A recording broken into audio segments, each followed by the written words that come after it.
Good afternoon friends. आज हम बात करेंगे वैज्ञानिक प्रबंध सिद्धांत, साइंटिफिक मैनेजमेंट थ्योरी, संगठन या प्रशासन की प्रथम व्यवस्थित विचारधारा है। हम देख रहे हैं कि प्रशासन और संगठन के बहुत सारे सिद्धांतों का प्रतिपादन हुआ है ताकि हम संगठन और प्रशासन की कार्यकुशलता, ऑर्गेनाइजेशनल एफिशिएंसी एंड इफेक्टिवनेस को सुनिश्चित कर सके। वो जो सिद्धांत आए हैं, सबसे पहला सिद्धांत उसमें था F.W. टेलर का वैज्ञानिक प्रबंध सिद्धांत, scientific management theory by F.W. Taylor जो कि एक अमेरिकन इंजीनियर थे। 1910-11 में उन्होंने ये सिद्धांत का प्रतिपादन किया था। सबसे पहला सिद्धांत था। उसके बाद फिर एक एक करके कई और सिद्धांत आए। हम शुरुआत यहीं से कर रहे हैं, टेलर के वैज्ञानिक प्रबंध से, और फिर जैसे जैसे जिस क्रम में विभिन्न सिद्धांत आए हैं, एक एक करके हम उन सिद्धांतों के बारे में जानेंगे। तो सबसे पहला सिद्धांत वैज्ञानिक प्रबंध सिद्धांत F.W.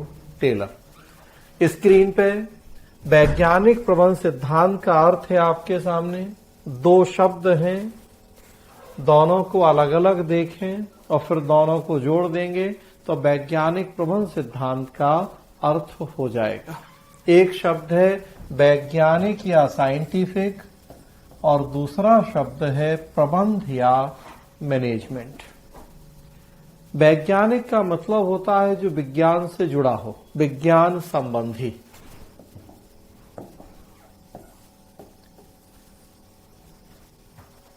साइंस से साइंटिस्ट, जो साइंस से जुड़ा है, उसमें कुछ रिसर्च कर रहा है, खोज कर रहा है, उसे हम वैज्ञानिक कहते हैं। और विज्ञान का मतलब बचपन से पढ़ते आए हैं विशिष्ट एवं व्यवस्थित ज्ञान या अध्ययन। जब एक सिस्टेमेटिक और स्पेसिफिक स्टडी करते हैं हम किसी सब्जेक्ट की, तो उसे हम विज्ञान की संज्ञा देते हैं। विशिष्ट एवं व्यवस्थित या क्रमबद्ध ज्ञान ही विज्ञान कहलाता है। प्रबंध का अर्थ किसी कार्य को सुव्यवस्थित तरीके से संपन्न करना। अक्सर आम बोलचाल में हम कहते हैं कोई समस्या, कोई काम है, हम कहते हैं अपने अकॉर्डिंग मैनेज कर लो। मतलब देख लो कि उस काम को कैसे तुम्हें अपनी परिस्थिति के अकॉर्डिंग सही तरीके से करना है। वैसे हम देख रहे हैं इनपुट और आउटपुट का रेशियो, डूइंग थिंग्स राइट, बहुत सारे मीनिंग बताए गए हैं प्रबंध के। लेकिन एक लेमैन लैंग्वेज की बात करें, सामान्य बोलचाल में, तो प्रबंध मतलब यही है कि काम को एक सही तरीके से हम कर लें, मैनेज करना। तो विज्ञान है विशिष्ट व व्यवस्थित ज्ञान, और प्रबंध है कार्य का बेहतर तरीके से संपन्न होना। अगर दोनों को जोड़ दें तो वैज्ञानिक प्रबंध का अर्थ है विशिष्ट ज्ञान के आधार पर किसी कार्य को सुव्यवस्थित तरीके से संपन्न करना।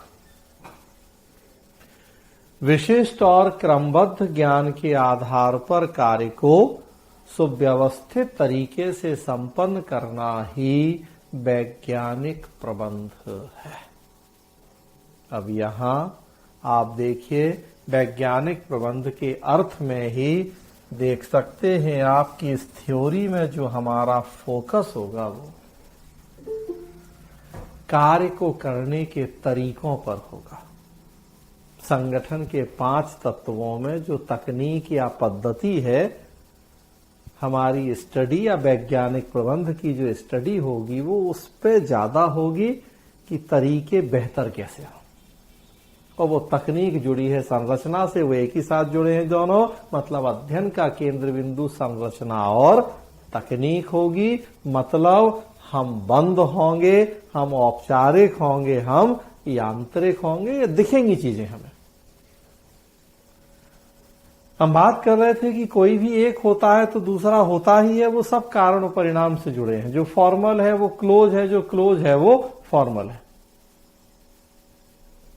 अब यहीं आप अर्थ में ही देख रहे हैं कि कार्य के विशिष्ट तरीके मतलब संरचना और तकनीक, मतलब वो नियम कानून हो जाएंगे, औपचारिक हो जाएगा, यांत्रिक हो जाएगा। वो सारी विशेषताएं जो क्लोज सिस्टम वाली विशेषताएं हैं वो एक एक करके सब दिख जाएंगी हमें साइंटिफिक मैनेजमेंट थ्योरी में।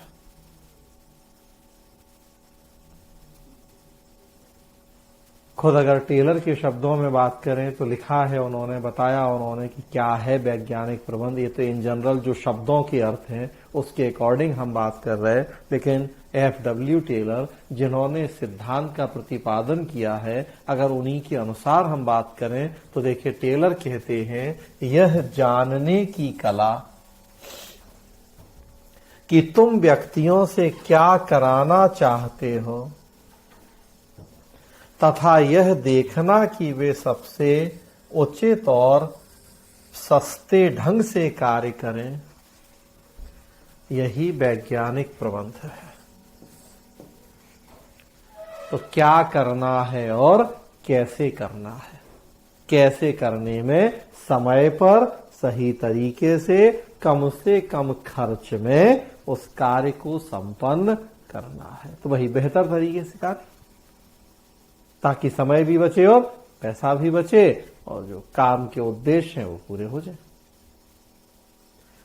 टेलर का पूरा अध्ययन, पूरा वैज्ञानिक प्रबंध सिद्धांत बस इसी सोच पे आधारित है कि कैसे काम करने की वैज्ञानिक विधियों पद्धतियों को खोजा जाए। टेलर का कहना था ट्रायल एंड एरर, गलती करो और सुधारो के जो तरीका है उससे हमें बाहर निकलना पड़ेगा। बार बार गलतियां करें, अपनी गलतियों से सीखें, सुधार करें, फिर कोई नई गलती, फिर सुधार नहीं।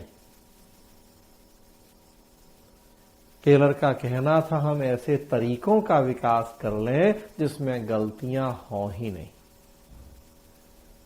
एक तरीका है कि गलती करें, सुधारें, फिर नई गलती, फिर सुधार, और दूसरा तरीका है कि गलती हो ही नहीं। स्वाभाविक सी बात है दूसरा ज्यादा बेहतर है कि गलती हो ही नहीं। एक जमाने में हमारे बूढ़े पुराने लोग हम लोगों को सिखाया बताया करते थे कि अपनी गलतियों से सीखने वाला समझदार कहा जाता है। बेवकूफ है आज के जमाने में 21वीं सेंचुरी, अपनी गलतियों से सीखने वाला समझदार नहीं है। आज की डेट में समझदार वो है जो गलतियां करता ही नहीं है, वो समझदार नहीं है जो गलतियां करके सीखता है, मूर्ख है आज के जमाने में।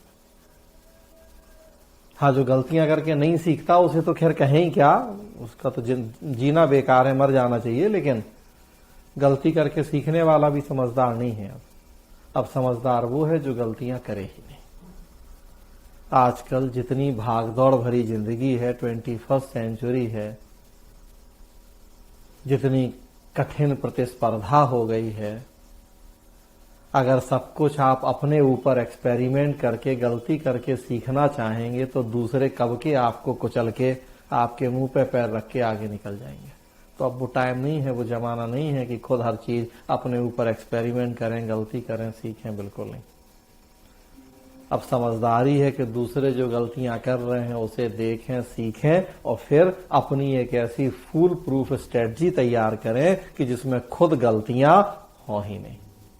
तब आज के जमाने में आप सरवाइव कर पाएंगे, तब आप अपनी इस परीक्षा में सफल हो पाएंगे। ये जानबूझ के हम इसलिए कह रहे कि आपकी परीक्षा के लिए भी सही बात है कि बार बार आप प्री दो, मेंस दो, फिर गलती करो, फिर सोचो कि अच्छा जो पिछली बार गलती नहीं हुई थी इस बार नहीं करेंगे, अपनी गलतियों से सीखेंगे। कब वो 4 और 6 अटेम्प्ट पूरे हो जाएंगे, कब एज 32-33 हो जाएगी पता भी नहीं पड़ेगा।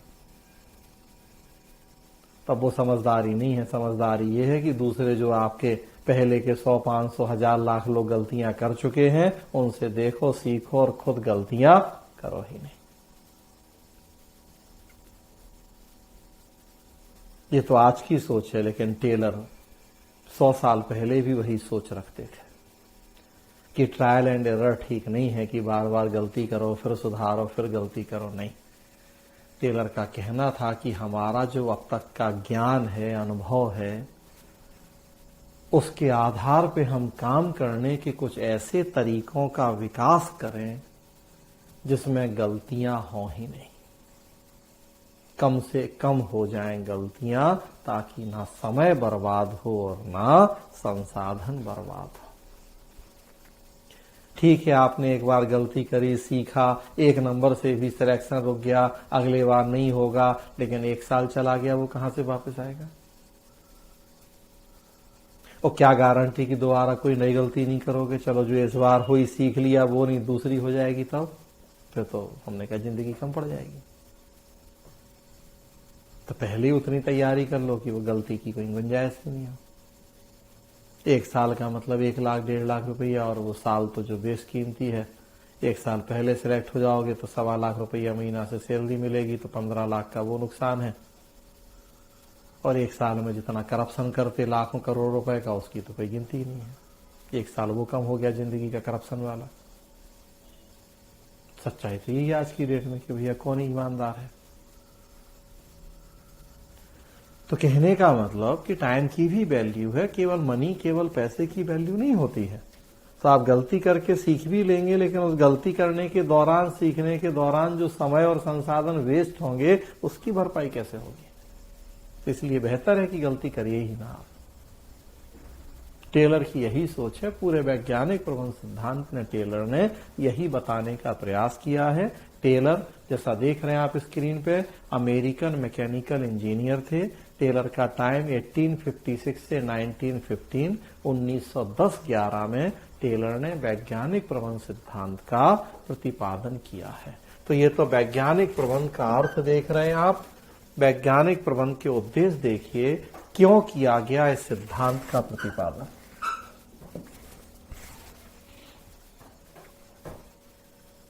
जो सबसे पहला उद्देश्य लिखा है, हम देख रहे हैं कि सारे सिद्धांतों का मूल उद्देश्य यही है,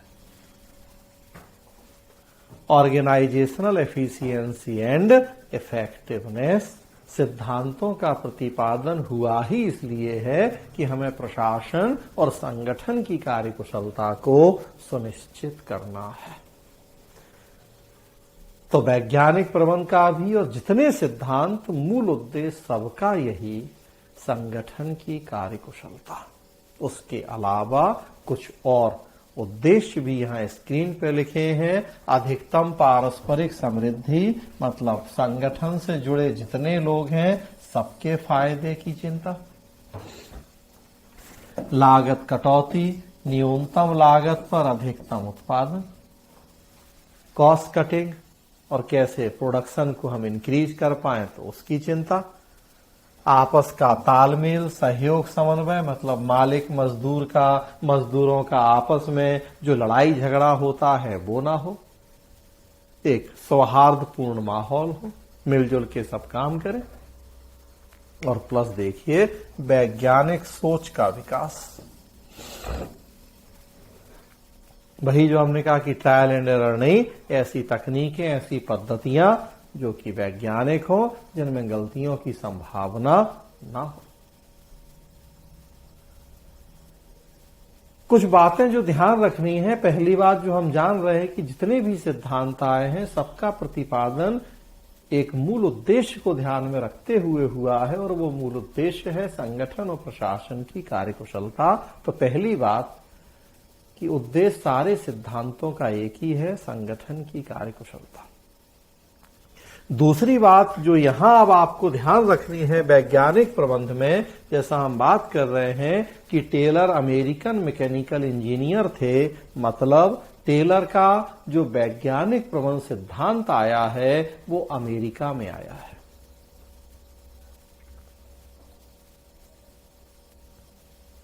और तीसरी बात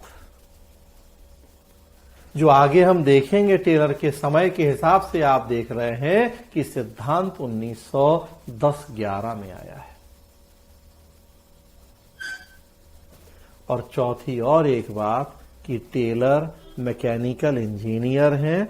एक एक शब्द का मतलब है। क्यों? अगर हम बता रहे हैं आपको कि अमेरिकन मैकेनिकल इंजीनियर, तो एक एक शब्द का महत्व है हमारे लिए। सिद्धांत अमेरिका में आया है, ये हमें पता होना चाहिए, क्योंकि अगर हमें ये पता है कि सिद्धांत अमेरिका का है, तब तुरंत हमारे मन में एक प्रश्न कौंधेगा कि उस सिद्धांत को हम भारत में क्यों पढ़ रहे हैं। अमेरिका के सिद्धांत की भारत में क्या उपयोगिता है या होगी? सबसे महत्वपूर्ण प्रश्न यही होगा हमारे लिए एग्जाम की दृष्टि से कि जो सिद्धांत अमेरिका में आया उसकी भारत में क्या उपयोगिता है। भारत मतलब किसी विकासशील देश में एक विकसित देश के सिद्धांत की रेलिवेंस, उसकी उपयोगिता कितनी है।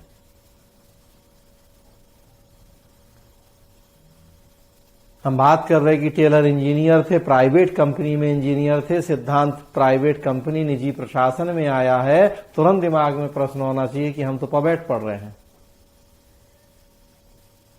सिद्धांत निजी प्रशासन का है ये, तो क्यों पढ़ रहे हैं हम पबैट में इसे? या निजी प्रशासन के सिद्धांत की प्रासंगिकता लोक प्रशासन के क्षेत्र में कितनी है? हम बता रहे हैं आपको कि सिद्धांत 1910-11 में आया, कुल समय ही देख रहे हैं आप टेलर का कि 1915 में तो मर ही गए, मतलब उसके पहले सिद्धांत आया है, मतलब आज से कम 100 साल पहले। तो फिर दिमाग में प्रश्न होना चाहिए कि आज से 100 साल पहले की थ्योरी हम क्यों पढ़ रहे हैं, 21st सेंचुरी में क्या उपयोगिता है उसकी। तो एक एक शब्द का महत्व है, हमने कहा एक एक शब्द से कई डायमेंशन है यहां, और वो ऐसे डायमेंशन है कि प्रश्न वहीं से पूछे जाने हैं एग्जाम में आपसे। अमेरिका के सिद्धांत की भारत में, निजी प्रशासन के सिद्धांत की लोक प्रशासन में, आज से 100 साल पुराने सिद्धांत की आज के समय में क्या उपयोगिता या क्या प्रासंगिकता है। और वो सारी बातें हमें यहीं दिख रही हैं। तो जो टेलर का सिद्धांत है, जो उद्देश्य है, देखिए दूसरा उद्देश्य देखिए, तीसरा उद्देश्य देखिए, ये निजी प्रशासन में सिद्धांत आया है इसीलिए उद्देश्य है। हमेशा निजी प्रशासन की चिंता है कि जहां 10 खर्च हो रहा है कैसे उस काम को हम 8 और 7 में कर लें, कॉस्ट कटिंग कर लें। हमेशा निजी प्रशासन की चिंता है कि मालिक का फायदा अधिकतम हो जाए, लागत घट जाए, सबको फायदा हो, मजदूर को और अच्छी बात है। तो चूंकि सिद्धांत निजी प्रशासन में आया है इसलिए उद्देश्य भी आप यहां देख सकते हैं कि किन उद्देश्यों को लेकर सिद्धांत आगे बढ़ा है। मूल उद्देश्य वही है, संगठन की कार्यकुशलता, लेकिन जो और उद्देश्य हैं, मालिक और मजदूर का लड़ाई झगड़ा निजी में ही ज्यादा देखने को मिलता है। मालिक चाहता है कि मजदूर थोड़ा कम पैसे में काम करे, मजदूर चाहता है थोड़ा काम चोरी मक्कारी कर लिया और उसकी जायज नाजायज मांगे मान ली जाए, तो मालिक मजदूर के लड़ाई झगड़े भाई निजी में कॉमन है। तो ये जो उद्देश्य आप देख रहे हैं, टेलर ने निजी प्रशासन में सिद्धांत दिया और उद्देश्य बड़ी मात्रा में उस निजी प्रशासन से ही संबंधित है। टेलर के वैज्ञानिक प्रबंध सिद्धांत की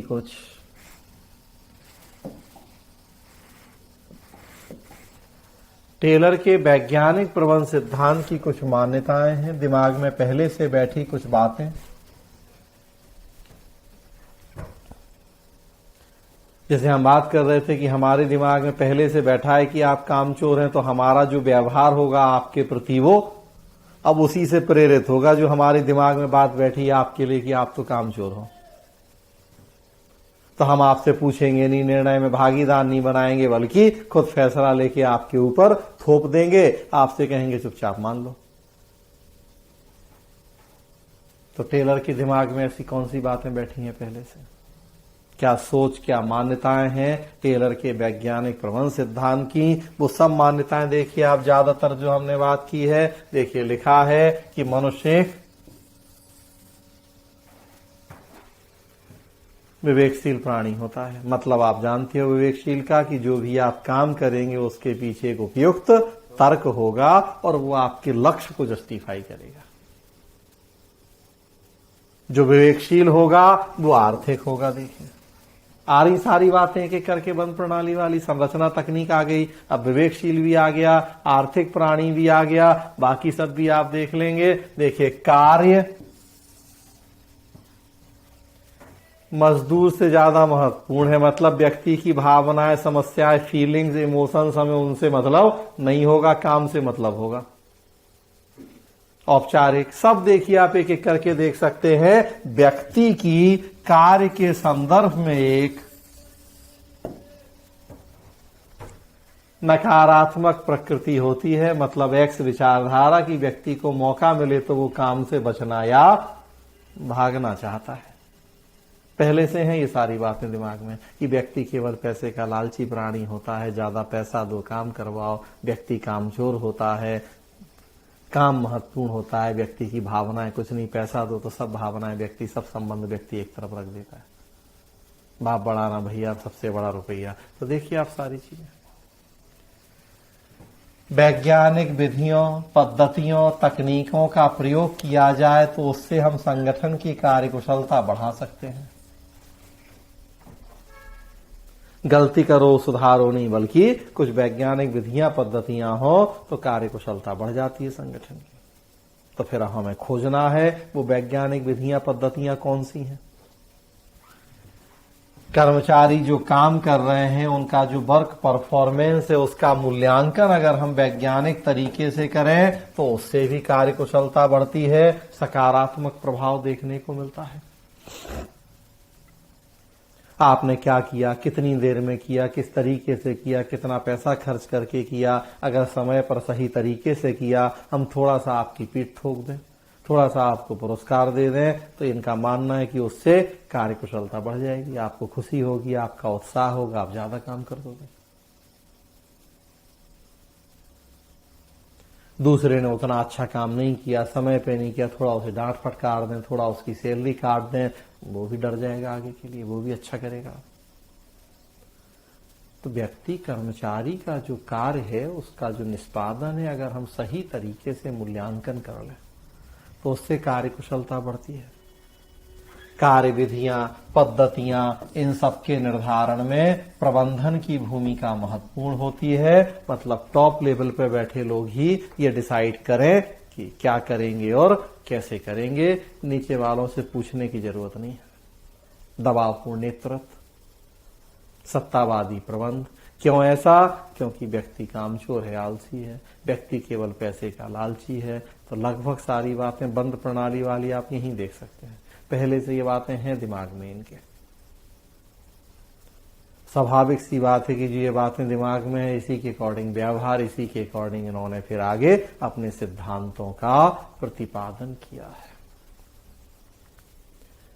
घर से चले दिल्ली के लिए पहले से ही दिमाग में है कि दिल्ली के ऑटो वाले तो बड़े चोर हैं। तो अगर पहले से ही है तो जैसे स्टेशन से बाहर निकलते हैं तो बड़े सतर्क हो जाते हैं ऑटो वालों को लेकर, क्योंकि पहले से बैठा है दिमाग में कि यहाँ के ऑटो वाले तो बड़े चोर हैं। तो वही बात यहाँ है कि पहले से क्या सोच रहे हैं हम संगठन के बारे में, लेबर के बारे में, कर्मचारी के बारे में, उसी के अकॉर्डिंग हमारा व्यवहार होता है। बाद में भले वो सही गलत हो, लेकिन पहले तो जो बात दिमाग में बिठा दी गई है उसी के अकॉर्डिंग हम काम करते हैं। ये टेलर या वैज्ञानिक प्रबंध के दिमाग में बैठी बातें हैं। देखिए अब टेलर का योगदान, एफडब्ल्यू टेलर का योगदान, जैसा हम बात कर रहे हैं अमेरिकन मैकेनिकल इंजीनियर हैं टेलर। समय है 1856 से 1915। 1910-11 में टेलर की पुस्तक प्रकाशित हुई, नाम था principles and methods of scientific management. Principles and methods of scientific management. इस पुस्तक में टेलर ने वैज्ञानिक प्रबंध सिद्धांत, साइंटिफिक मैनेजमेंट थ्योरी का प्रतिपादन किया। और जैसा हम बात कर रहे कि इसे हमने संगठन की प्रथम व्यवस्थित विचारधारा की संज्ञा दी है। यहीं से शुरुआत हुई है प्रशासन या संगठन में सिद्धांतों के आने की।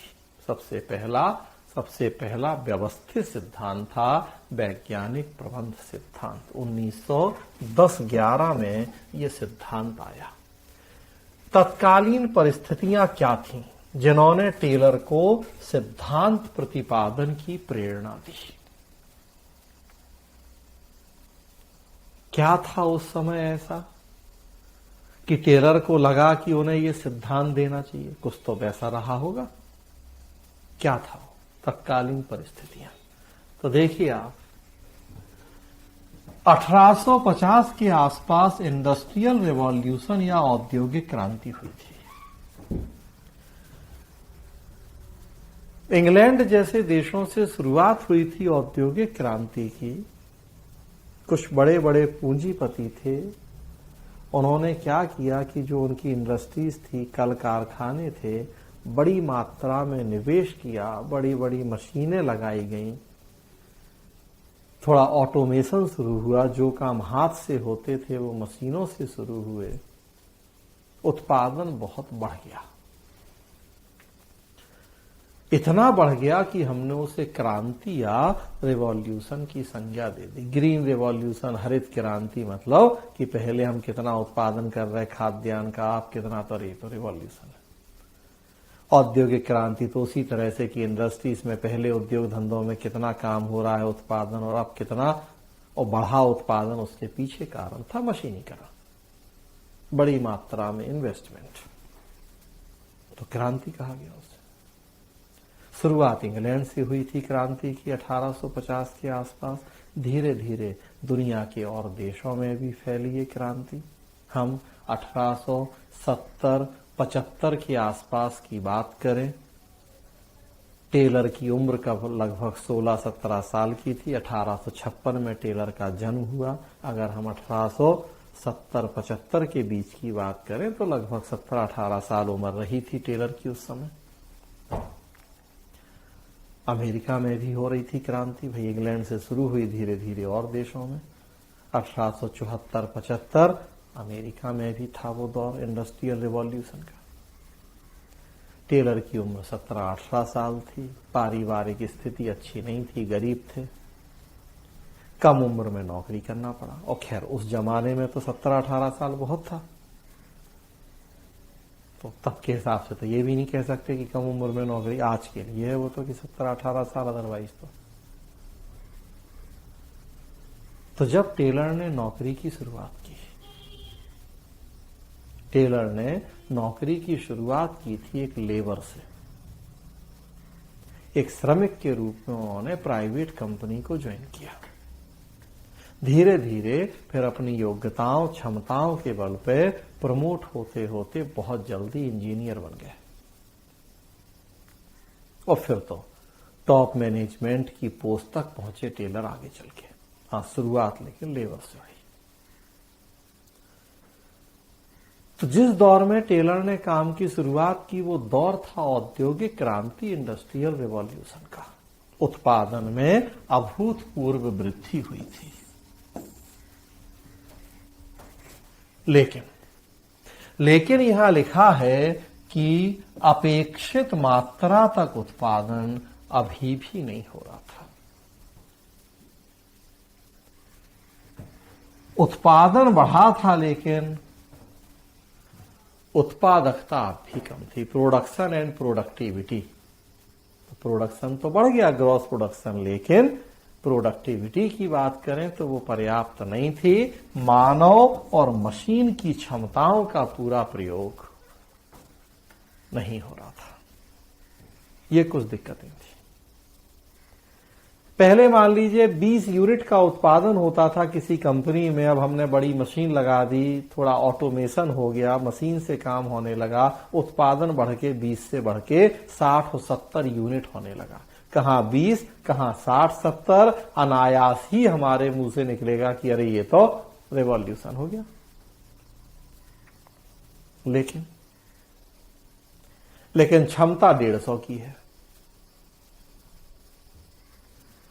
तो 20 का 70 हुआ, उससे खुश हो, या क्षमता 150 की है फिर 70 हो रहा है, इस बात से दुखी हो कि वो 70 क्यों हुआ, वो 150 क्यों नहीं हो रहा है। क्षमता 150 की है। आप जब तक आईएएस पीसीएस की तैयारी नहीं कर रहे, अपने घर पे हैं, 2 घंटा पढ़ते हैं, 1 घंटा पढ़ते हैं, 3 घंटा पढ़ते हैं, अब आप सीरियस हुए कि नहीं हमें आईएएस पीसीएस की तैयारी करनी है, अपने घर पे या अपने अलग कमरे में 8 घंटा 10 घंटा पढ़ना शुरू कर दिया, या दिल्ली आ गए, अब आप यहाँ 10 घंटा पढ़ रहे हो, तो जहाँ 2 घंटा पढ़ते थे अब वो भी नहीं, यहाँ वहां दिन भर दोस्तों के साथ घूमते थे, अब अगर आप 8 घंटा पढ़ रहे तो पिताजी के मुंह से निकलेगा नहीं अनायास के लिए तो क्रांति हो गई कि कहाँ घंटे भर नहीं पढ़ता था, अब देखते हैं कि दिन भर जब फोन लगाओ तो कहता है कि अभी हम कोचिंग में हैं, कि अभी पढ़ रहे हैं, अभी नहीं बाद में बात करेंगे। अरे ये तो बड़ा चमत्कार हो गया, क्रांति हो गई। तब आप 2 की जगह 8 पढ़ रहे, इससे खुश हो पिताजी? वो शायद हो खुश कि भाई 2 का 8, लेकिन हम खुश नहीं हो सकते 2 का 8 से, क्योंकि हमें पता है कि आप में क्षमता 16 और 18 घंटे की है। तो वो भले हो जाए 2 के 8 होने पे खुश, लेकिन हमारे लिए खुशी की बात नहीं है, क्योंकि हमें पता है कि आप 16 घंटे पढ़ सकते हो और पढ़ना चाहिए और पढ़ना होगा। भाई दिन में 24 घंटे का समय है, 6 से 7 घंटा एक वयस्क के लिए नींद पर्याप्त है। आप 7 घंटा भी सोएंगे, 17 घंटा बचा, 2 घंटा 3 घंटा बाकी काम करेंगे। ठंड में हफ्ते हफ्ते भर नहीं नहाना आदमी को, तो वो भी नहीं करेंगे, तो बाकी फिर 16 घंटे क्या करेंगे आप? एक ही काम तो है कि पढ़ेंगे, और क्या करेंगे उसके अलावा?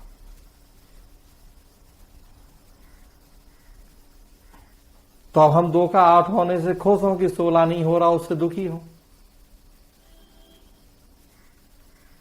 टेलर 20 का 70 होने से 2 का 8 होने से खुश नहीं है, टेलर इस बात से दुखी है कि वो 150 क्यों नहीं हो रहा है, क्षमता है तो सारा मैटर यही है कि उत्पादन तो बढ़ा है, लेकिन जितना बढ़ना चाहिए उतना नहीं बढ़ा है।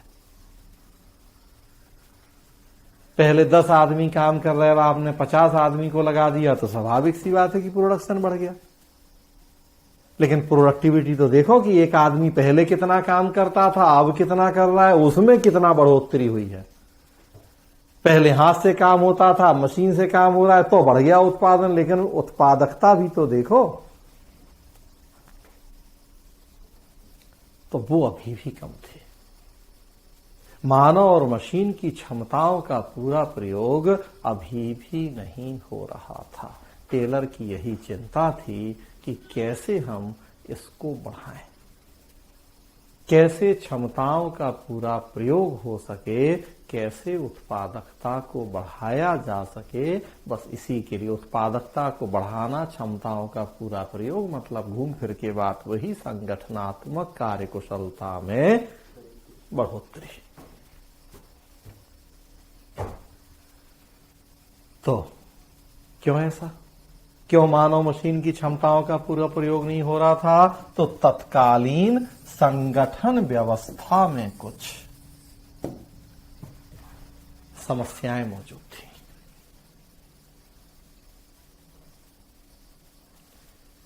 टेलर खुद उस कंपनी में काम कर रहे हैं, देख रहे हैं उन समस्याओं को, खुद भी झेल रहे हैं, और भाई एक लेबर है तो अगर लेबर की समस्या है तो वो खुद फेस कर रहे हैं, और नहीं तो और जो 4 दूसरे लेबर हैं तो देख रहे हैं कि उन्हें भी दिक्कत हो रही है, कि साफ सफाई नहीं है, कि कोई हमें बता नहीं रहा क्या करो कैसे करो, कि हमें पर्याप्त सैलरी नहीं मिल रही, या जो भी प्रॉब्लम।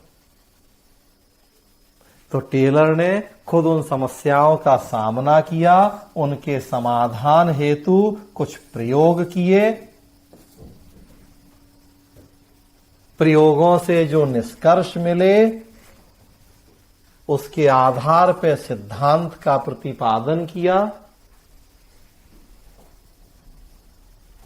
उत्पादन फिर बढ़ा एक बार, एक तो वो क्रांति की जो हुई थी तब बढ़ा, लेकिन जो कमी थी वो टेलर ने काफी हद तक दूर की और बढ़ा उत्पादन।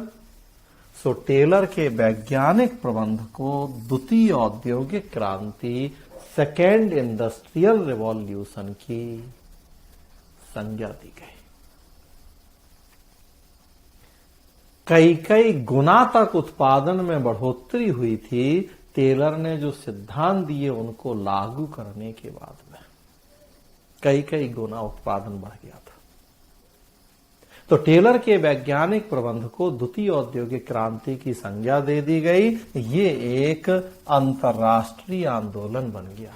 सिद्धांत अमेरिका में आया, लेकिन अमेरिका के अलावा दूसरे देश भी, और जिस कंपनी में टेलर नौकरी करते थे, सिद्धांत दिया था, उसके अलावा दूसरी कंपनियों ने भी टेलर के वैज्ञानिक प्रबंध को लागू किया तब, और आज तो खैर हो ही रहा है लागू।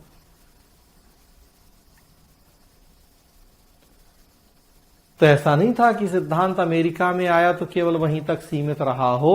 ये दुनिया के और देश, रसिया, इंग्लैंड, जर्मनी, कई दूसरे देशों में फैला।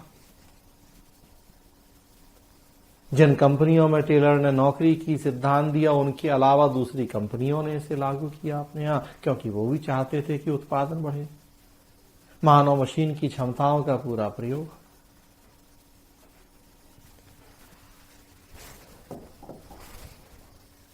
क्या समस्याएं थी?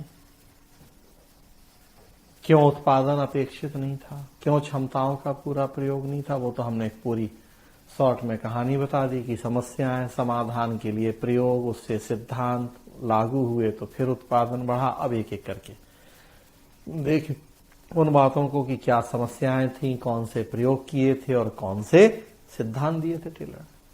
तो समस्याएं क्या थी? क्यों अपेक्षित मात्रा तक उत्पादन नहीं हो रहा था? अगर अकॉर्डिंग टू एफ.डब्ल्यू. टेलर बात करें तो देखिए लिखा है, स्वयं टेलर के अनुसार दो कारण थे निम्न उत्पादन के पीछे। एक को नाम दिया टेलर ने स्वाभाविक ढिलाई, नेचुरल सोल्जरिंग, और दूसरे को नाम दिया व्यवस्था की ढिलाई, सिस्टेमेटिक सोल्जरिंग।